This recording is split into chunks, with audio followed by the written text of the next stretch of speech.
Sorry. Oh, jeez. Ah. You think I get this figured out by now, right? But it won't because I suck. Ah.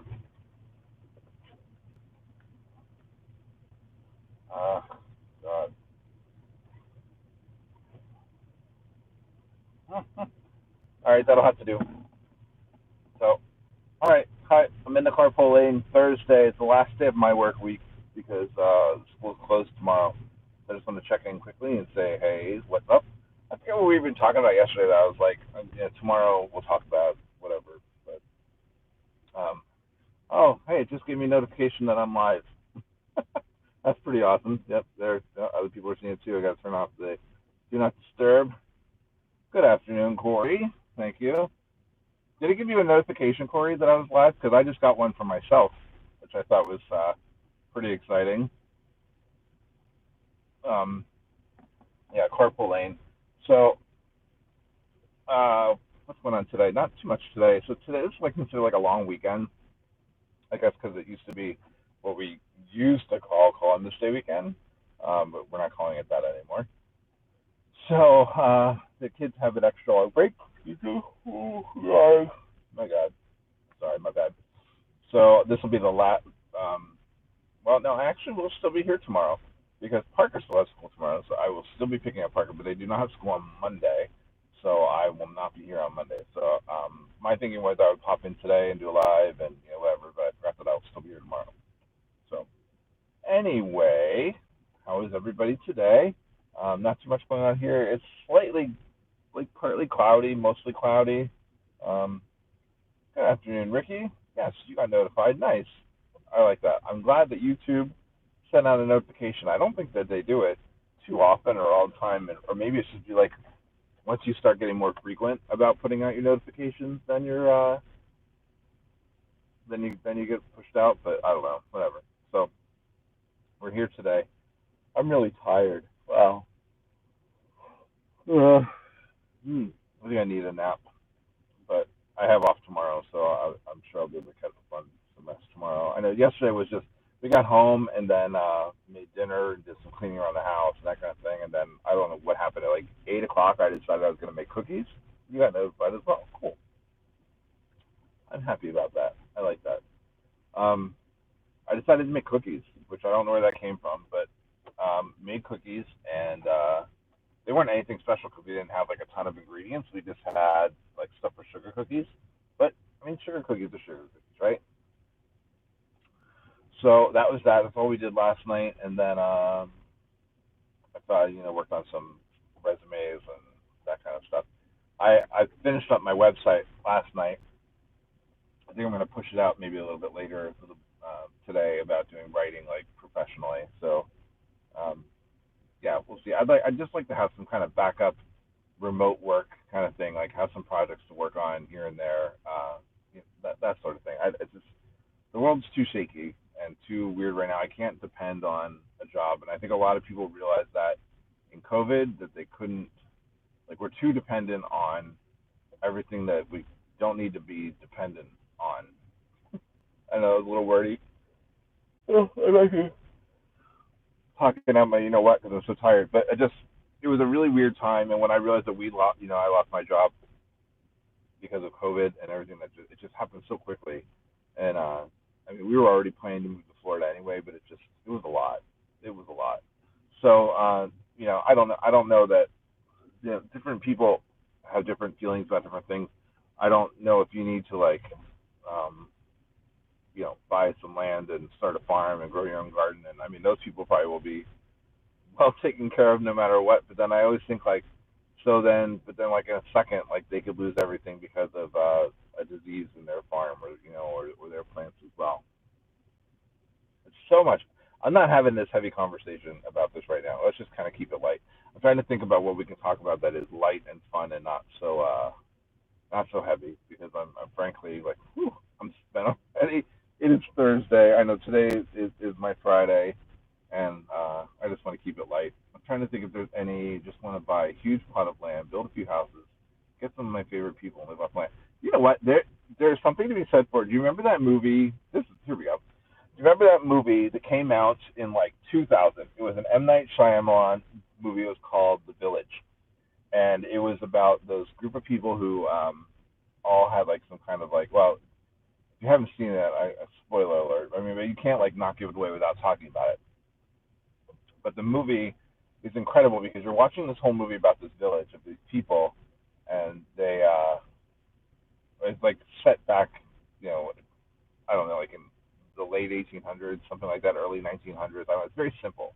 These people live very simply. They live in like this small community, like a village. You know, there's only like a couple houses there. They build up a big fence around it. Oh, kind of like a settlement. And then so then there was this thing that lived in the forest. So like they tried to keep everybody in the village. Like once you were in the village, you didn't leave the village because you couldn't. And there was this thing that would run around in the woods, and it had like big like scales, back horn, whatever spikes and things, and it would scare the people and the children especially into never wanting to leave the village. So they were always wanting to stay. So after a while, you realize you're watching this movie. I don't. Maybe I shouldn't give it away. I don't. Has everybody here seen it? I don't want to give it away, but I mean, I don't know if things are going to really see it either. It's 20 years old, and I like M. Night Shyamalan movies. This one was definitely one of my favorites. I want to go back and watch it again. It has Bryce Jordan Howard. I think is that how you say it? Bryce something Howard. Whatever. She's the one in Jurassic Park or Jurassic World. Jurassic World. Bryce Dillon Howard. Is that I don't know. I can't keep up with all the parts of her name. But it is a fantastic movie, and I won't give it away, but I was so very surprised at the end whenever it started to come together. And so, like, her character, that's what I thought. Okay, that's what I think, Corey, too. It was so long ago, and people aren't going to see it by now. Then, yeah. So, anyway, at the end of the movie, so the Bryce Howard girl, she has a problem with her vision. And she can't see clearly, but they also they don't know where to get her things. Like, they can't get her glasses because they're all in this village, and it's like a long time ago. So what you find out eventually is that these people are a group of people who were all that's it, Dallas Bryce Howard. Okay, okay, I knew it was something like that. These people were all connected by some sort of therapy group. Like I think it was Lost or something like that.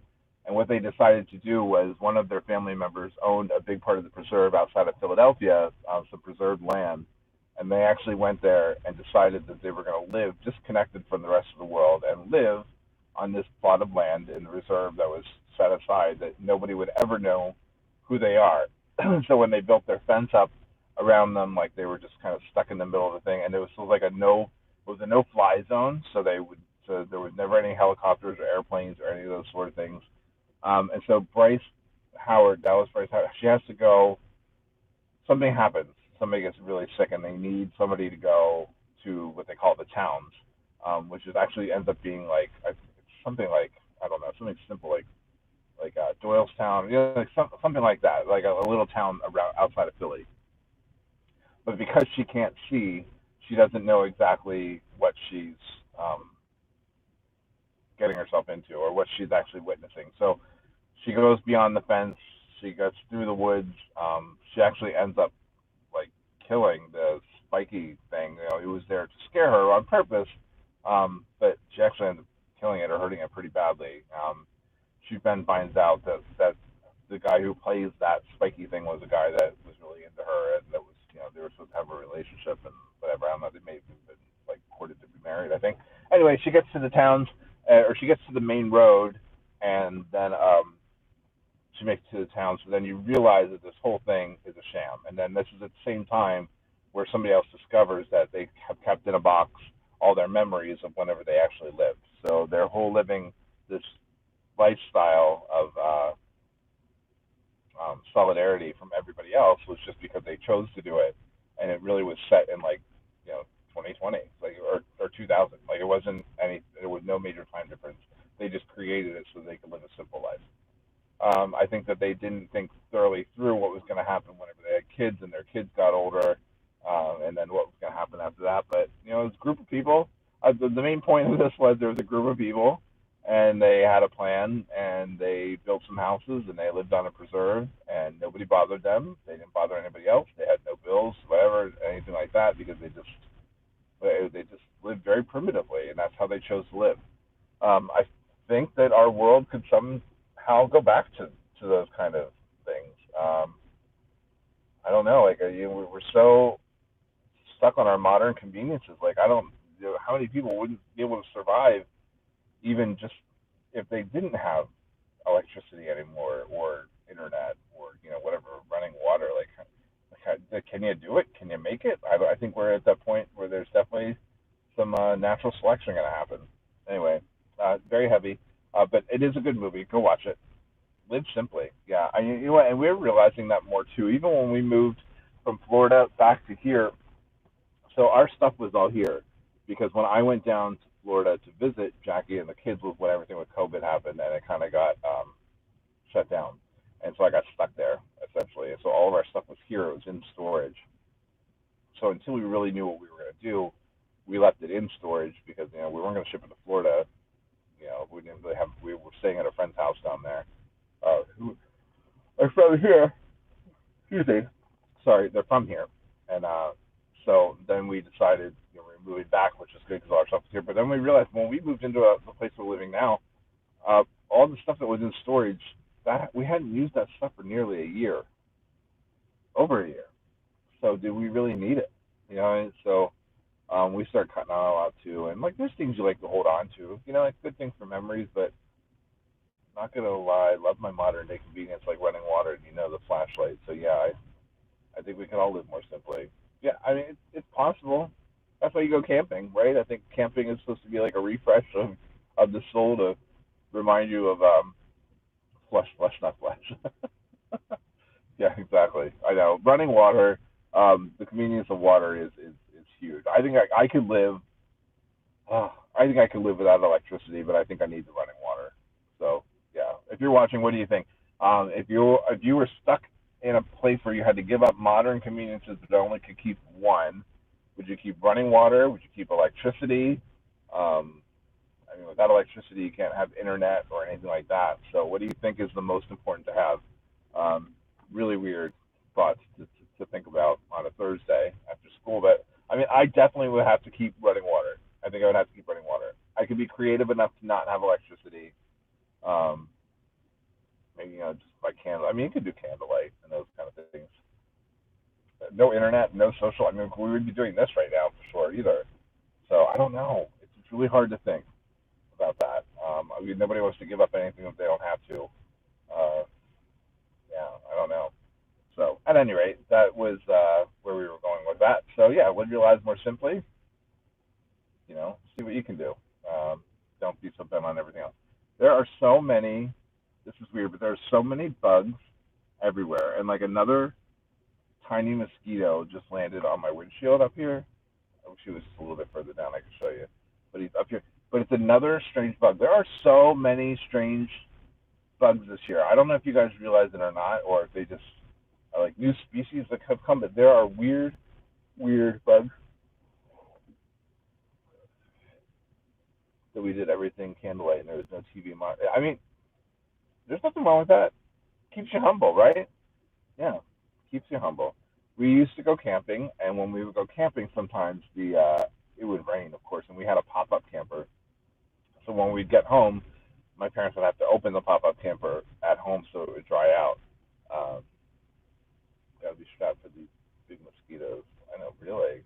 Seriously, I don't. They're awful.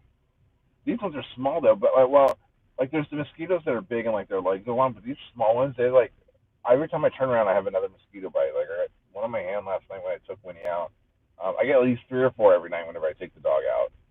I mean, we also kind of live in the woods, so but still, I'm done with the bugs. But anyway, so when we used to bring the camper home and open it up, then I would actually like sleep out in the camper during the week, um, just with my Walkman, and that's all I needed, or a little radio. And sorry, again with the temperature thing, I don't know what's happening with that. It's so annoying. I'm actually getting my case for my iPhone 13 today, so I will be updating my phone, and then hopefully we will never have these problems again. I think it's just this phone. I often thought it was the phone because I think the camera's not as great on it either. Like I see other people do stuff, and theirs is better than mine. So it might be just the photographer. But all right, well, the pickup line is just about to start anyway. I know we got a little bit of a late start today, so I thank you for checking in. It is Thursday. We're not. I will be here tomorrow, and I might have some interesting things to talk about tomorrow because I'm going to do something fun tomorrow. And then we will see what we're doing that. And then the weekend, there's nothing going on this weekend because Birch Park is closed. So maybe we'll do some other Hershey-related things or Harrisburg, Lancaster, something like that. Oh, excuse me. Mm. I know, like my yawning is gonna become like people eating, right? Like, you're like, oh my god, all he does is yawn the whole time. And seriously, spent, and I don't have him not yawn because I need the oxygen. All right, guys, I'm going to shut it out and then go pick up Parker. So I will see you guys tomorrow. Thank you for watching. Appreciate you all, and I hope you have a great day.